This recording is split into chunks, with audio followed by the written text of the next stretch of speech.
Nessa última segunda-feira, o escritor Marcelo Rubens Paiva, que escreveu o livro que depois virou filme, né, que é um sucesso no Brasil agora, Ainda Estou Aqui, esteve no Roda Viva.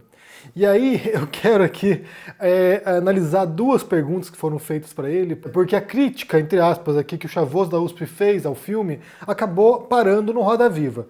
Eu quero assistir com vocês porque a resposta que o Marcelo Rubens Paiva dá é excepcional e ela poderia ser resumida basicamente o seguinte, olha, por que você escreveu, né, com esse recorte de classe essa história? E ele poderia ter dito simplesmente: É um filme sobre a minha mãe. Now the world don't move to the beat of just one drum. E acabou.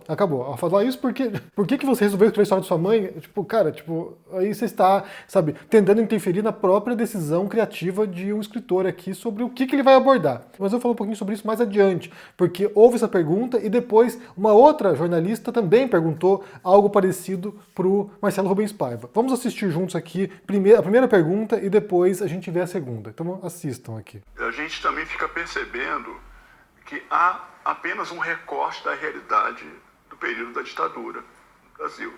Como se só tivesse perseguição, ou seja, né, movimento político na Zona Sul, no Leblon, né?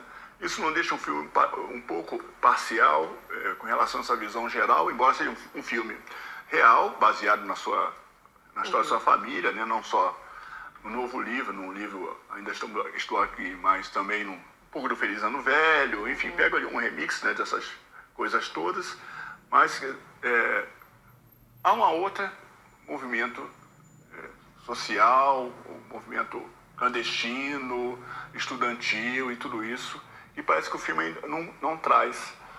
Certo. Lógico, é um filme sobre a sua família, sentado na sua mãe, mas acho que uma memória nacional também seria legal se fosse abarcado ou não. Não caberia no filme, né? É um filme sobre a minha mãe, é um filme sobre aquele fato, aquele caso. No livro até eu abordo um pouco mais, né? Porque tinha a favela do Pinto, eu jogava bola com a garotada da favela do Pinto, na cruzada, tinham mais questões debatidas ali. O livro era sobre a minha mãe, sobre aquele período, aquele fato, mas o que é importante no filme é que mostra uma família burguesa que poderia se acomodar, como quase todas as famílias burguesas brasileiras. Poderia se aproveitar da ditadura para se enriquecer, como a maioria das famílias paulistanas fizeram. Só que não. E depois uma outra jornalista também vai nesse sentido, né? Traz a crítica do Chavoso. Mas eu queria pegar pela perspectiva das reações. Então, pegar uma das críticas que foi, acho que mais viralizou, que foi a do Thiago Torres, que é aquele youtuber, professor que é conhecido como o Chavoso da USP. Como o quê? O Chavoso da USP. É um jovem youtuber, ele foi uma das pessoas que fez uma crítica ao filme nas redes sociais e viralizou por uma questão de classe, enfim. Mas ele foi, as respostas para ele foram muito violentas. E a violência vinha principalmente do campo progressista. Então, foram principalmente as pessoas progressistas quem atacaram a crítica que ele fez. No caso, era uma crítica com relação de classe e também racial, com recorte racial. E aí eu queria te ouvir, como uma pessoa que é ativista, que trabalha com cultura há tanto tempo, escritor, às vezes a gente tem essa sensação de você não pode fazer críticas, porque senão você vai ser cancelado por todos os lados, e a gente sabe que não adianta ficar gritando sem anistia no show do Caetano e da Bethânia, porque a gente está falando com somente a nossa turma. Então eu queria te ouvir a partir disso, do seu papel mesmo como criador, como ativista. Olha, o Sem Anistia hoje saiu a pesquisa, né? Que Sem Anistia mais de 60% é contra a anistia, 62%. E foi no Allianz, não foi numa bolha, foi no Allianz Parque que foi gritado Sem Anistia, né? E eu acho que, eu não sei qual foi a crítica dele, eu não estou por dentro. Tem que ficar uma coisa bem clara, Tom.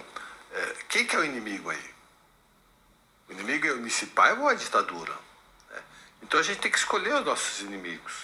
Tem que definir nossos inimigos. Eu acho que a militância, os ativistas, às vezes eles começam a brigar entre si e percebem que estão brigando entre si, mas o inimigo é o fascismo. O inimigo é a extrema-direita. E não é porque um ou outro não gostou do filme de um ou outro. Esse ponto que ele diz aqui é que a gente tem que parar e pensar quem é o inimigo, né? Quem é que ele tem que ser enfrentado.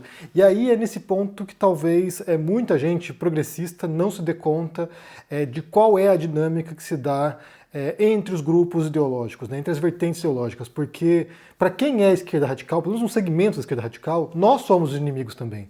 Porque se você não faz parte da visão limitada deles sobre o que é a realidade, sobre o que é o mundo, sobre o que é o capitalismo, sobre o que é a democracia, se você não compartilha daquela visão limitada deles de realidade, você é inimigo. Você é inimigo. Isso já foi dito inúmeras vezes por youtubers comunistas.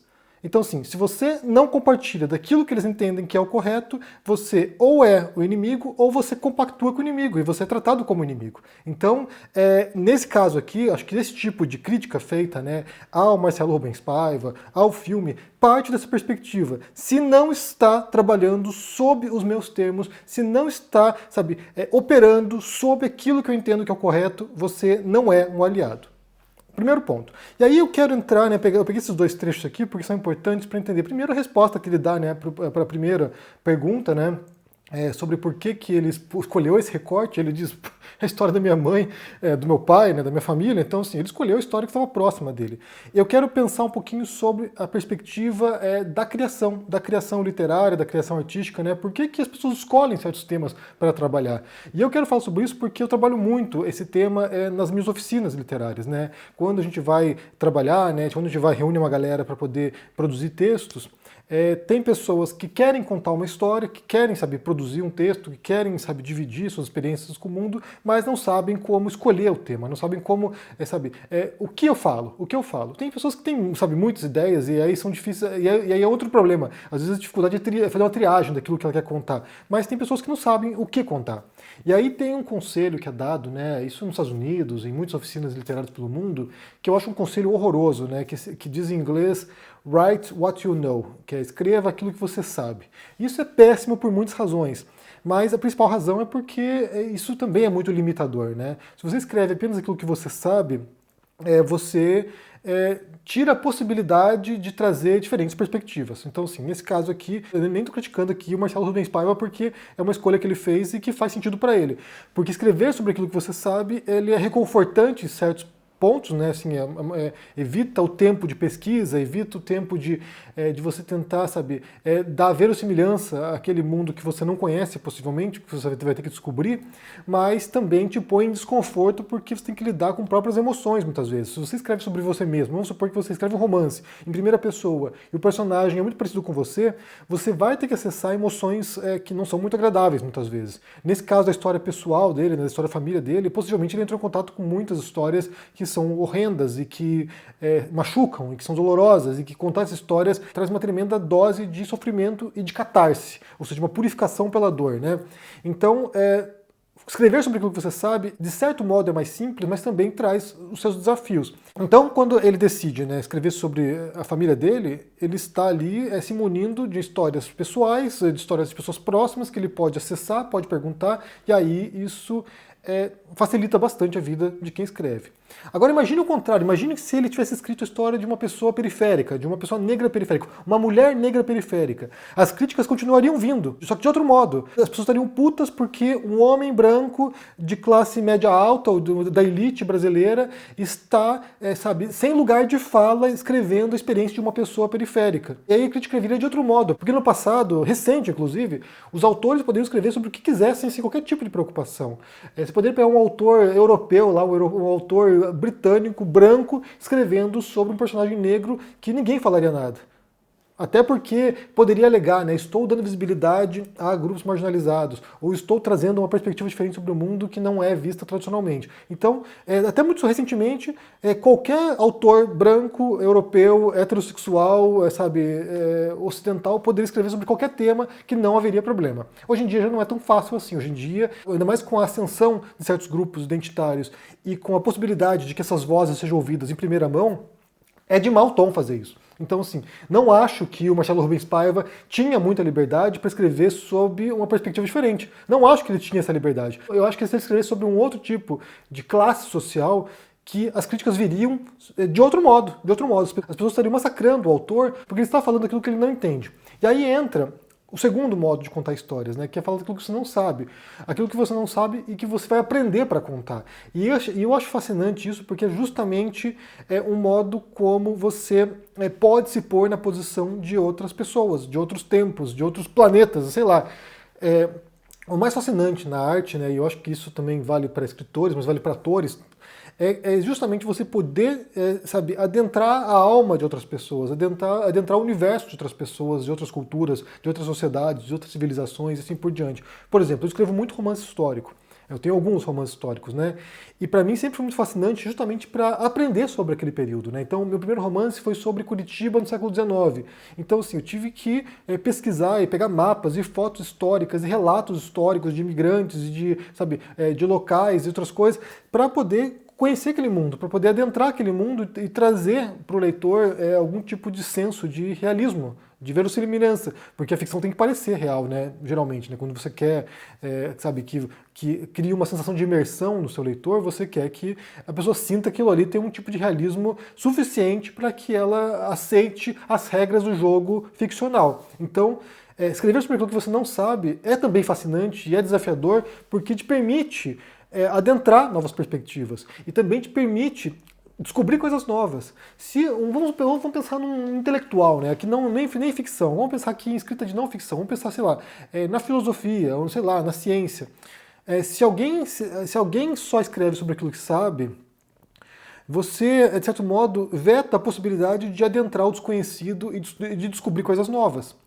Então, muitas vezes, a própria escrita é uma jornada de investigação e de descobrimento. Eu não sei, eu proponho uma pergunta que eu não sei a resposta. E ao longo da escrita, ao longo da especulação filosófica, vamos supor, um texto de filosofia, ao longo da especulação filosófica, ao longo dessa jornada que você empreende de reflexão e de análise, você vai descortinando uma nova perspectiva sobre as coisas. Então, escrever sobre aquilo que você sabe é bom, é tranquilizante, é mais fácil em certos elementos, pelo menos, né? Dá realismo também, dá uma carga emocional profunda, sabe? Como faz ali o Marcelo Rubens Paiva ao contar a história da família dele. É um modo de preservar também aquela história, é um modo de você registrar para a posteridade, né? Olha só o que aconteceu, que isso nunca se repita. O inimigo é o fascismo, né? O inimigo é a extrema-direita, o inimigo é a ditadura. Serve como alerta, serve como, uma mensagem para o mundo. E você, como eu falei, preserva essa memória, você grava isso aqui para que isso não se perca. Mas, por outro lado, escrever sobre aquilo que você não sabe. Vamos supor, alguém que não viveu a ditadura resolve investigar isso para escrever aquela história, isso te dá essa possibilidade de, primeiro, aprender sobre aquilo, de você pessoalmente crescer como escritor e como investigador e como teórico, ou sei lá qual o campo que você escreva, mas também de, através dessa descoberta, você aprimorar a si próprio e aos seus leitores. Então, assim, todos nós vamos coletivamente aprender alguma coisa com aquilo. Para mim, esse trabalho de você escrever sobre aquilo que não sabe é muito interessante. E como eu falei, no passado era mais simples, era menos problemático que um autor branco, escrevesse sobre certos temas. Há pontos positivos e negativos nisso, né? Mas era menos problemático. Um autor como Marcelo Rubens Paiva, se escrevesse sobre uma mulher negra periférica sendo perseguida pela ditadura, ele seria achincalhado, ele seria detonado, porque ele não tem lugar de fala e isso não é permitido hoje. Talvez até seja permitido, mas não é bem visto. Não é bem visto. Então, não acho que ele tinha muita saída nessa história, não. Acho que ele foi para um caminho seguro, um caminho que deu resultados, porque aí ele pode trazer muitas vivências bastante realistas sobre o que aconteceu, mas não há muita saída, gente. O fato é esse, não há muita saída. Esse tipo de crítica de classe, por exemplo, esse recorte de classe, faz sentido na cabeça de quem está criticando, porque também é uma questão de representatividade, mas na prática mesmo, como eu falei anteriormente aqui, se você não está contente com a representação da sua classe social, da sua etnia, do seu gênero, da sua orientação sexual, há espaço para você fazer isso sim, e basta você escrever um livro. Para escrever um livro, gente, não precisa de muita coisa não, basta papel e caneta. Isso, não precisa nem computador. Papel e caneta você escreve um livro. Claro, você tem que compreender as técnicas, compreender como contar uma boa história, como usar, a língua portuguesa para fazer isso, né, se for escrever em português, mas não tem muitos segredos. Então, assim, você não precisa de dinheiro para isso. Tem muita gente, muito escritor que fica conhecido que começou com papel e caneta e foi lá mandou para a editora no passado isso, né? Hoje em dia é mais difícil, mas mandou para uma editora e foi publicado. Hoje em dia você tem outros caminhos, né? Tem as redes sociais, tem a Amazon, tem, sei lá, blog, assim por diante, você pode publicar e fazer sucesso sem passar pelos gargalos tradicionais, mas é isso. Se você não está feliz com o recorte, vai lá e produza. É o caminho mais simples. Mas a resposta que ele deu no Roda Viva foi excelente, né? Então, assim, primeiro entender quem é o inimigo nessa história, por que estão indo atrás de mim ou indo atrás de certas figuras progressistas, sendo que o problema não é esse. E depois contei a história da minha família, contei a história da minha mãe, né? O que você quer que eu faça? O que você quer que eu faça? Bem, me diga o que vocês pensam aqui sobre essa história, sobre as respostas dadas pelo Marcelo Rubens Paiva lá no Roda Viva. Deixa aqui embaixo no comentário, deixa o joinha, se inscreva no canal aqui, ativando o sininho, isso é muito importante para ajudar aqui no engajamento. Se torne um membro da Uma Força e cuide por aí. Um forte abraço e até mais.